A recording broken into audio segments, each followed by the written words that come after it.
Let's turn again to John's Gospel, chapter 15. మరొక పర్యాయము యోహాను సువార్త 15వ అధ్యాయము. It's a very beautiful picture that the Lord has given us, that we are like a branch in a tree. చెట్టులో నీవు నేను కూడా కొమ్మలుగా ఉంటున్నాం అనేటువంటిది ప్రభువైన యేసుక్రీస్తు వారు ఇచ్చినటువంటి ఒక రమ్యమైనటువంటి దృశ్యం ఇది. I want all of you to recognize that the Christian life is a very simple life. క్రైస్తవ జీవితం అనేటువంటిది ఎంతో సామాన్యమైన సరళమైన జీవితం అని మీ అందరూ గుర్తించాలని నేను కోరుతున్నాను. You don't have to be educated. క్రైస్తవ జీవితం జీవించేదానికి నీకు విద్య అవసరం లేదు. You don't have to be rich. నువ్వేదో ధనవంతుడిగా ఉండవలసిన అవసరం లేదు. You don't even have to know the Bible. కనీసం బైబిల్ తెలియవలసిన అవసరం కూడా లేదు. It's good to know the Bible. Bible తెలుసుకుంటే చాలా మంచిదే. And we should read it every day. అనుదినం కూడా బైబిల్ మనం చదవాలి. But I know many people who in our country who don't know how to read. They were never educated. అనేక మంది మన దేశంలో నేను ఎరుగుదును వారు చదువుకోలేదు, బైబిల్ ఏ రీతిగా చదవాలో కూడా వారికి తెలియదు. But they know the Lord. అయినప్పటికీ కూడా ప్రభువును వారు ఎరుగుదురు. It's more important to know the Lord than to know the Bible. Bible తెలుసుకునే దానికన్నా ప్రభువును తెలుసుకున్నట్టు ఎంతో ప్రాముఖ్యమైన సంగతి. We study the Bible not to get knowledge but to know the Lord. మనం బైబిల్ ఎందుకు చదువుతామంటే ఏదో జ్ఞానం ఆర్జించేదానికి కాదు గాని ప్రభువును గుర్తించేదానికి. Many people study the Bible to get knowledge. అనేక మంది బైబిల్ను చదువుతారు ఎందుకంటే జ్ఞానం They come to సంపాదించుకునేదానికి. meetings to get knowledge. వారు కూటాలకు వస్తారు జ్ఞానం సంపాదించుకునేదానికి. And I have seen people like that. They never grow spiritually. అటువంటి వారిని నేను చూచాను. ఆత్మీయంగా ఏమాత్రము ఎదుగుదల వారిలో ఉండదు. I've also studied the Bible for 44 years. 44 సంవత్సరాలుగా నేను కూడా బైబిల్ చదివాను. But I don't study it to get knowledge. ఏదో దాన్ని జ్ఞానం ఆర్జించేదానికి చదవలేదు. I want to know Jesus better. యేసుక్రీస్తు వారిని మరి శ్రేష్టమైన రీతిలో And that's why తెలుసుకోవాలి. you must read the Bible. ఆ రీతిగా బైబిల్ మనం చదువుతుండాలి. When you read it, you must ask Jesus to speak to your heart.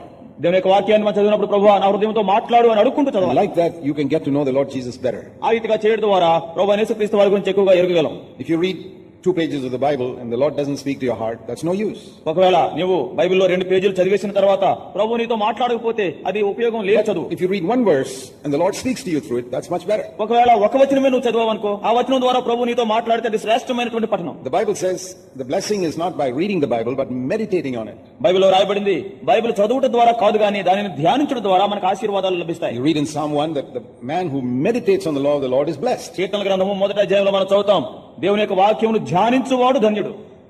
So Jesus used this illustration, very simple illustration of a branch in a tree. ఎంతో సామాన్యమైనటువంటి ఈ ఉపమానము అంటే చెట్టు కొమ్మ దీనిని యేసుక్రీస్తు వారు వాడుకున్నారు. And his desire is that every one of us bring much fruit for the glory of God. మనలో ప్రతి ఒక్కరూ కూడా దేవుని యొక్క మహిమార్థమై విస్తారమైన ఫలం ఫలించాలని దేవుని యొక్క ఆశ. Now fruit is of 2 types. ఫలము అనేటువంటిది 2 రకాలుగా అది ఉంటుంది.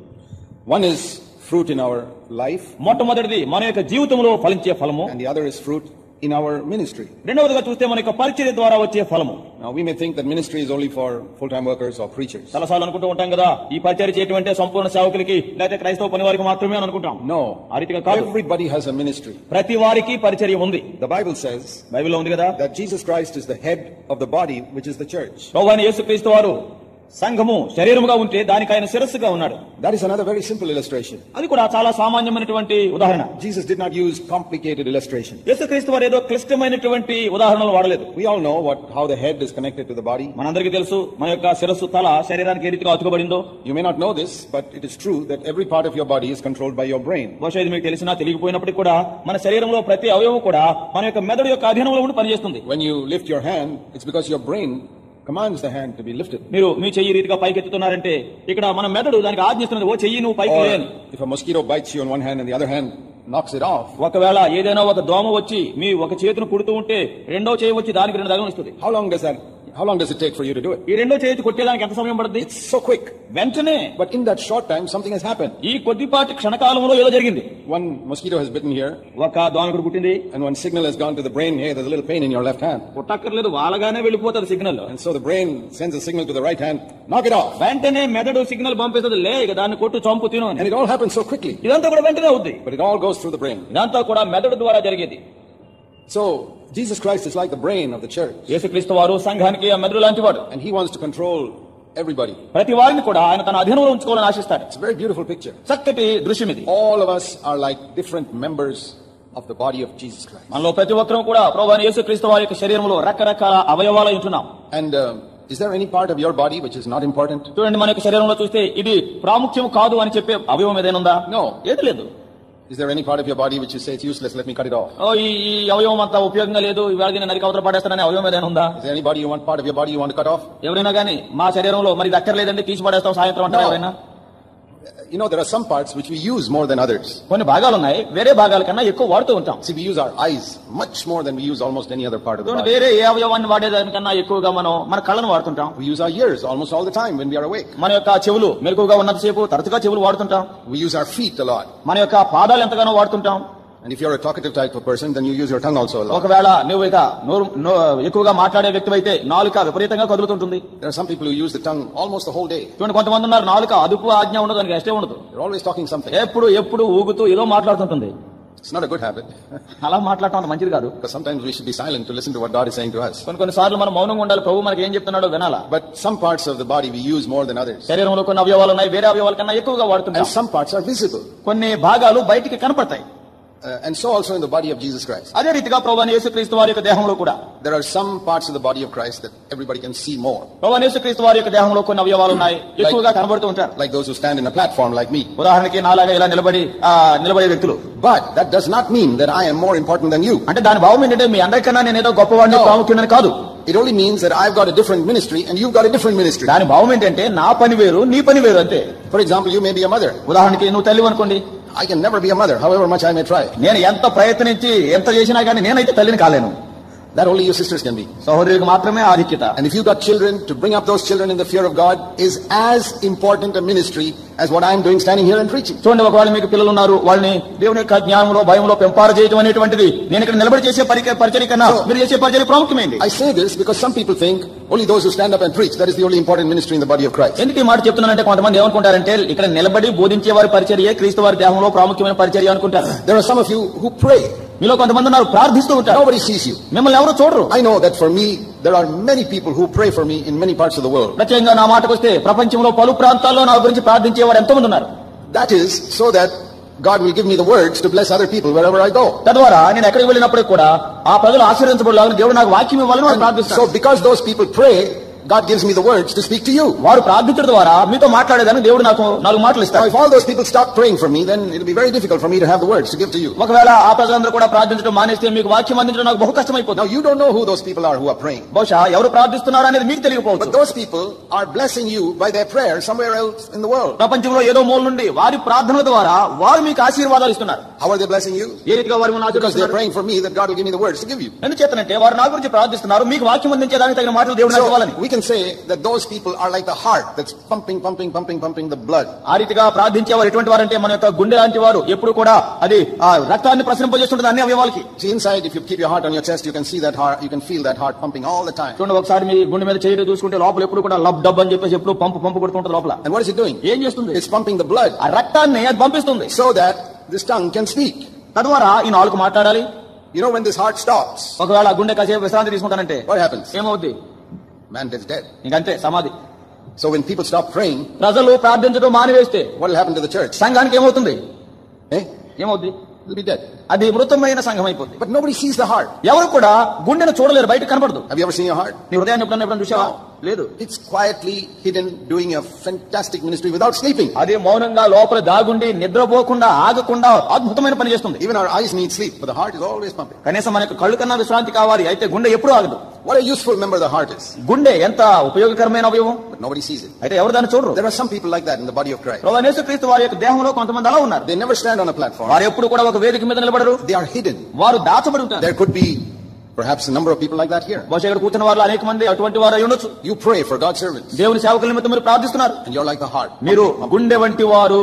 Every time you pray, ప్రతిసారి మీరు ప్రార్థించినప్పుడు you're pumping some blood into the body of Christ. ఆ క్రీస్తు శరీరంలోకి కొంత రక్తాన్ని ప్రసరింపజేస్తున్నారు. And the people you pray for are strengthened. ఎవరి నిమిత్తం అయితే ప్రార్థిస్తున్నారో వారు బలం పొందుతున్నారు. So don't think that any ministry is unimportant. ఏ పరిచర్య కూడా ఇది ప్రాముఖ్యమైనది కాదు అని అనుకోవద్దు. Some people may not have much time to pray because they've got so many children and other responsibilities at home. కొంతమంది ఇంటి దగ్గర విస్తారమైన బాధ్యతలు ఉంటాయి, ఎక్కువ మంది పిల్లలు ఉంటారు, ప్రార్థించేదానికి సమయం తక్కువగా ఉంటుంది. Some of you may say, well, I'm so illiterate, I'm so uneducated, I don't know the Bible. What ministry can I have in the body of Christ? కొంతమంది అనుకుంటూ ఉండొచ్చు కదా, నాకు చదువు సంజలు ఏమి రావు, బైబిల్ చదవడం అసలే రాదు, ఇంక నేను యొక్క పరిచర్యలో ఏం పని చేస్తానని. Some of you may feel, I'm so weak and I'm such a small person in the body of Christ. మీలో కొంతమంది అనుకుంటారు, నేను ఎంతో బలహీనుడిని, క్రీస్తు వారి యొక్క దేహంలో కొరగాని వాడిని అనుకుంటారు. And you can say, oh, I wish I could have the gift to stand on the platform and speak. లోపల ఆశ ఉంటుంది, నాకు ఈ వరం ఉంటే బాగుంది, అక్కడ నిలబడి ఒక గంట సేపు ప్రసంగం చేస్తే బాగుందని ఉంటుంది. That's not don't pray for that. దాని గురించి ప్రార్థన చేయకండి. God wants to give it to you, He'll give it to you. దేవుడు నీకు ఇవ్వాలనుకుంటే ఇస్తాడు. But if you stand up here when God has not called you to do it, ఒకవేళ దేవుడు పిలవకుండా వచ్చి నువ్వు ఇక్కడ నిలబడ్డావు అనుకో, the devil will knock you down very quickly. సాతానుడు తేలిగ్గా ఒక తన్ను తన్నుతాడు. Satan is always trying to hit preachers. సాతానుడు ఎప్పుడూ కూడా బోధకుల మీద తుపాకీ గురిపెట్టి ఉంచుతాడు. So don't pray that you'll have that ministry unless God calls you for it. దేవుడు నిన్ను పిలిస్తేనే తప్ప ఈ నిలబడే పరిచయం వద్దు. If God calls you, He'll give you the grace and protection. దేవుడు పిలిస్తే దేవుడు నీకు కృపిస్తాడు, భద్రత ఇస్తాడు. You must be happy with the ministry God has given you. దేవుడు నీకు ఏ పరిచయం ఇచ్చాడో దాన్ని బట్టి సంతోషించు. And in that place you can bear fruit. ఆ పరిచర్యలో ఆ స్థానంలోనే ఉండి నువ్వు ఫలం ఫలించొచ్చు. So if you have not ask Jesus to come into your heart, then of course you're not part of the body. ప్రభువైన యేసుక్రీస్తు వారిని నీ హృదయంలో నువ్వు ఆహ్వానించకపోతే ఏ అనుమానం లేదు, నువ్వు ఆ శరీరంలో భాగం కానే కాదు. Then of course you cannot have any fruit because you're outside the body. అప్పుడు నీకు ఏ ఫలం ఉండదు, ఎంచేతంటే శరీరానికి వెలుపడి ఉన్నావు. See this glass here, this is not a part of my body. చూడండి, ఇక్కడ గ్లాస్ ఉంది, ఇది నా శరీరంలో భాగం కాదు. If my brain tells it something, it doesn't listen. ఒకవేళ నా యొక్క మెదడు నువ్వు పలానా చెయ్యి అంటే అది చేయదు. No, I cannot make that glass move with my brain. నా తలంపులో ఎంత ఆలోచించినా కానీ ఇది కదలనే కదలదు. And there are some people like that. కొంతమంది అలా ఉన్నారు. Whatever God tells them, they won't do anything. దేవుడు ఎంత చెప్పినా కానీ అలాగే ముద్దలా ఉంటారు. Are you like that? నువ్వు అలా ఉన్నావా? God tells you something and you don't do it. దేవుడు ఏదో చెప్తున్నాడు కానీ నువ్వు అలాగే బలం కొట్టిన ఇలా ఉన్నావు. I tell the glass, move. నేను గ్లాస్ తో అంటాను, నువ్వు కదలని. Doesn't move. అదేం కదలదు. అది What does it prove? దాని భావం ఏంటి? That glass is not part of my body. ఆ గ్లాసు నా శరీరంలో భాగం కాదు. If God tells you something, దేవుడు చెప్తుంటే in a meeting God may say, go and ask forgiveness from somebody. ఒకవేళ ఇలాంటి కూటంలో దేవుడు అడగొచ్చు, నువ్వు వెళ్ళి పలానా వారి దగ్గర క్షమాపణ కోరుకోవాలి. Because you hurt that person. పలానా వ్యక్తిని నువ్వు గాయపరిచావు. You don't listen. నువ్వు వినపోతే And you're like this glass. నువ్వు ఆ గ్లాసు లాగా ఉన్నావు. You're not a part of the body of Christ. నువ్వు క్రీస్తు వారి యొక్క శరీరంలో భాగం కాదు. In this body, ఈ శరీరంలో everything listens to the brain. ప్రతి అవయవము కూడా మెదడు మాట వింటుంది. If the brain tells the leg to lift itself up, it lifts itself up. ఒకవేళ మెదడు ఆ కాలు నువ్వు పైకి లే అంటే కాలు పైకి లేస్తుంది. Every part. ప్రతి భాగం. That's how you know you're a part of the body of Jesus Christ. ఆ రీతిగా ప్రభువైన యేసుక్రీస్తు వారి యొక్క దేహంలో నువ్వు అవయవమును ఎరుగుతావు. When God speaks to you, దేవునితో మాట్లాడినప్పుడు you obey. నువ్వు లోబడతావు. Not only you obey immediately. నువ్వు విధేయత చూపడం మాత్రమే కాదు, వెంటనే విధేయత చూపుతావు. If my brain tells my hand to lift itself up, ఒకవేళ నా మెదడే నా చెయ్యిని వెంటనే నువ్వు పైకి లే అంటే how long does it take? ఎంతసేపు పడుతుంది? Supposing brain says to the hand now, ఒకవేళ మెదడు ఈ చెయ్యి చెప్పింది, come on, lift yourself up. నువ్వు పైకి లే అంటే what does it do? ఇప్పుడు అలాగే ఉందనుకోండి. Does it wait there for 1 week అవి ఒక వారం రోజులు ఇలాగే ఉంటుందా? and then say okay? సరేలే, వినపోతే బాధపడదేమో లేస్తుందా? No, అలా కాదు. there's something wrong with this hand then. మెదడు చెప్పిన తర్వాత చెయ్యి వెంటున్నదంటే చెయ్యిలో ఏదో పొరపాటు ఉంది. How long do you take to obey God? 1 week? దేవునికి లోబడేదానికి ఎంత సమయం కావాలి? కోరమా? God speaks to you, you must obey immediately. దేవుడు నీతో మాట్లాడిన వెంటనే విధేయుడు అవ్వాలి. That is the way to being a very fruitful Christian. ఆ రీతిగా ఫలవంతమైన క్రైస్తవుడు ఉండొచ్చు. Even if you think you're very, very weak and unimportant. బహుశా నువ్వు నేనెంతో బలహీనుడిని, కొరగాని వాడిని అనుకున్నా పర్వాలేదు. Maybe in your local church you feel you're the most unimportant person in that church. బహుశా నీ స్థానిక సంఘంలో మీ ఊర్లో అందరికన్నా నేను తక్కువ వాడిని, చేతగాని వాడిని అనుకున్నా పర్లేదు. Maybe you're the poorest person. అందరికన్నా నువ్వు బేదవాడై But ఉండొచ్చు. if you've given your heart to Jesus Christ, నీ హృదయాన్ని ప్రభువైన యేసుక్రీస్తు వారికి you are a very important member of the body of Christ. ప్రభువైన యేసుక్రీస్తు వారి యొక్క శరీరంలో నువ్వు అత్యంత ప్రాముఖ్యమైన అవయవానివి. Don't let the devil tell you you are useless, you're good for nothing. బహుశా సాతానుడు అంటూ ఉండొచ్చేమో, నువ్వు పనికిమాలిన వాడివి, చేతగాని వాడివి అని సాతానుడు అంటాడు. Which do you think in our body is one of the most unimportant members? చూడండి, మన యొక్క శరీరంలో అసలు ప్రాముఖ్యత లేని అవయవం ఇది అని చెప్పేది ఏదైనా ఉందా? You may say the finger. నువ్వు అనొచ్చేమో వేళ్ళు. No, but even smaller than the finger is the nail. కొంతమంది అనుకోవచ్చు వేలు పొడిగానే ఉంది గోరు. Nail, what's the use of a nail? ఈ గోరు ఏం ఉపయోగం? So the nail can say, oh, I'm so small and so useless.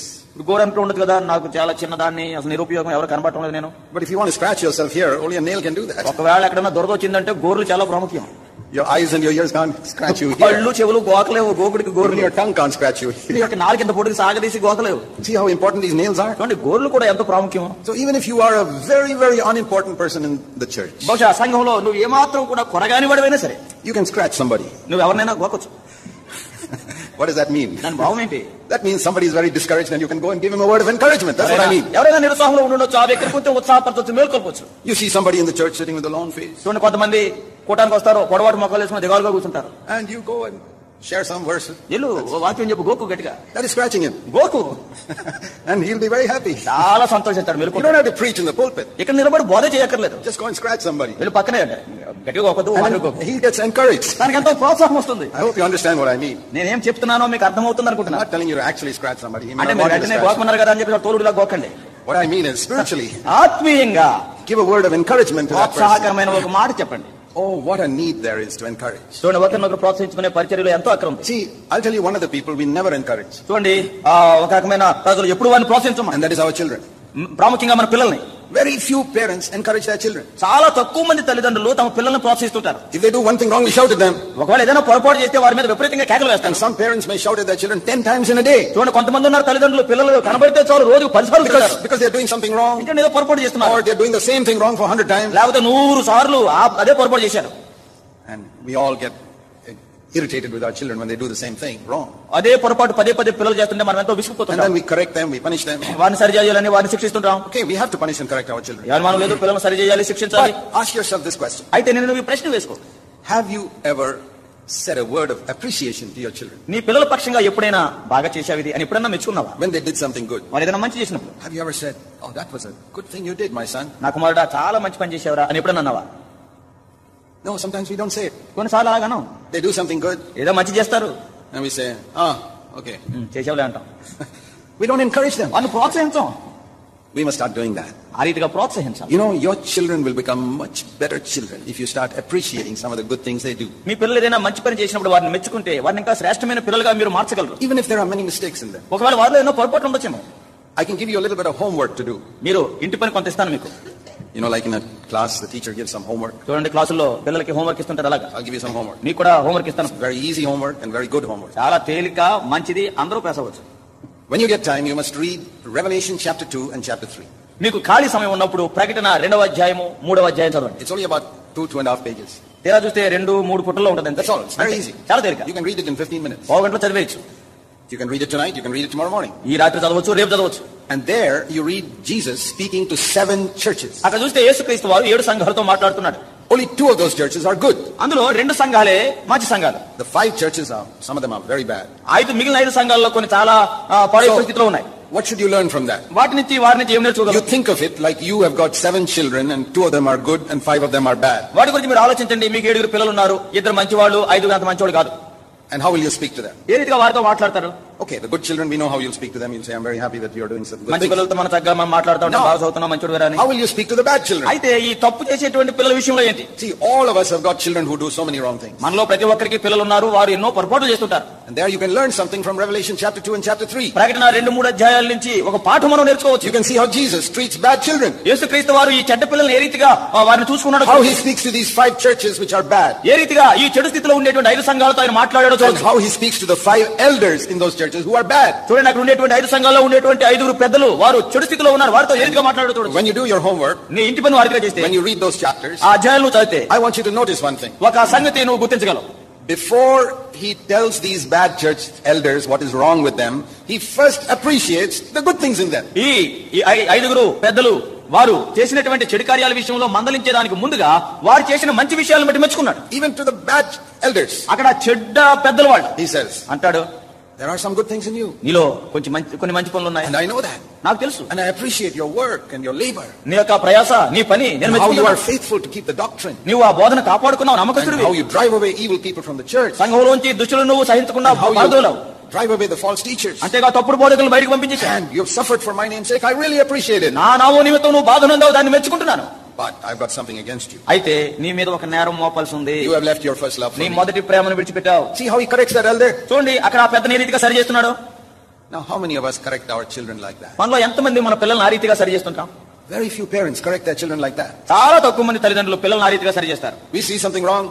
వాళ్ళు ఏదో పొరపాటు చూస్తాం. Oh, how many times I told you you shouldn't do that? ఎన్నిసార్లు చెప్పాను తుఫాన్ ఇంట్లో. But hasn't that child done anything good in his life? ఒకవేళ చిన్నప్పటి జీవితంలో ఒక మంచి పని చేయలేదా? You can learn something if you do this homework I told you. ఈ హోంవర్క్ గాని మీరు చేస్తే కొన్ని పాఠాలు నేర్చుకోగలరు. Read Revelation chapter 2 and chapter 3. ప్రకటన 2-3 అధ్యాయాలు చదవండి. And say, "Lord, speak to me. ప్రభువా నాతో మాట్లాడని అడగండి. Tell me how to speak to my children. ఏ రీతిగా నా పిల్లలతో మాట్లాడాలో అయ్యో నాకు Tell me నేర్పించు. how to correct my A children. రీతిగా నా పిల్లల్ని సరి చేయాలో చెప్పు. Appreciate what is good. ఆయన పిల్లవాడు చేసిన మంచిని బట్టి And మెచ్చుకో. then to correct them. Sir తర్వాత సరి చేయి. And discipline them. వారిని క్రమశిక్షణలో పెట్టు. Chapter 3, the Lord says to the church and leader in Laodicea, "I discipline those whom I love." చూడండి, అక్కడ ఆ లౌదికీయ సంఘంలో ఉండేటువంటి పెద్దకి 3వ అధ్యాయం అంటాడు, నేను ఎవరినైతే ప్రేమిస్తున్నానో వారిని శిక్షిస్తున్నాను అంటాడు. Yeah, so we have to discipline our children definitely because we love them. ఎవరు మన పిల్లలు మనం ప్రేమిస్తున్నాం కానీ వాళ్ళని క్రమశిక్షణలో పెంచాలి, శిక్షణ ఇవ్వాలి. So I'm not saying we shouldn't discipline them. వారిని ఏమాత్రం శిక్ష వేయకూడదని అనడం లేదు. He also says, "Those whom I love, I rebuke." అక్కడ అంటాడు కదా, నేను ఎవరినైతే ప్రేమిస్తున్నానో వారిని గద్దిస్తున్నాను. So we have to rebuke our children మన పిల్లలు మనం గద్దించాలి if we love them. మనం వారిని But ప్రేమిస్తుంటే. we must encourage them also. అదే సమయంలో వారిని ప్రోత్సహించాలి కూడా. So this is how the Lord does with his children, and that's how we must do with our children. ఈ రీతిగా ప్రభు తన పిల్లల విషయంలో ప్రవర్తిస్తున్నాడు, మన పిల్లల విషయంలో మనం ఆ రీతిగా ప్రవర్తించాలి. So All of us can have this, the scratching ministry of encouraging people. చూడండి, మనలో ప్రతి వారం కూడా ఈ గోకేటువంటి అంటే వేరే వారిని ప్రోత్సహించే పరిచర్య కలిగి ఉండాలి. Even if you feel you're just a small member in the body of Christ. చూడండి, ఇక్కడ ఈ గోరు దేవుని యొక్క శరీరంలో చాలా చిన్న అవయవంగా కనబడుతున్నా. You say, Lord, I can't do many other things. ప్రభువా, అనేకమైన వేరే పనులు నేను చేయలేను. But when I see a discouraged brother or sister, I can just speak a word of encouragement, bring a smile onto his face. నిరుత్సాహంలో ఉండేటువంటి ఒక సహోదరుని గాని సహోదరి గారిని చూసినప్పుడు వారికి ప్రోత్సాహకరమైన మాట చెప్పి వారి నోటి ముఖంలో చిరునవ్వు చూడాలని కోరుతున్నాను. God is a great encourager. దేవుడు ఎంతో ప్రోత్సహించేవాడు. I know many times when I'm tempted to be discouraged, God encourages me. నాకు తెలుసు, ఎన్నో సార్లు నేను నిరుత్సాహపడేటువంటి పరిస్థితులు వచ్చినాయి, ప్రభువు నన్ను ప్రోత్సహించాడు. Even the apostle Paul said, we don't give up in our ministry. అపోస్తలుడైన పౌలు కూడా అంటాడు, మా పరిచర్య మేము విడిచిపెట్టం. Because God who encourages us keeps on encouraging. ఎందుచేతంటే మమ్మల్ని ప్రోత్సహించే దేవుడు ఎడతెగక మమ్మల్ని ప్రోత్సహిస్తున్నాడు. Paul called God the God of all encouragement. పౌలు ప్రభుని ఉద్దేశిస్తూ అంటాడు, ప్రోత్సాహాన్ని ఇచ్చేటువంటి దేవుడు. That's a wonderful title. అద్భుతమైనటువంటి పేరు. He is the God of all encouragement. సమస్తమైన ప్రోత్సాహమిత్తు దేవుడైన. Do you want to be like God? నీవు దేవుని వలె ఉండాలనుకుంటున్నావా? Then you must be a person who knows how to encourage other people. ఆ రీతిగా ఉండాలంటే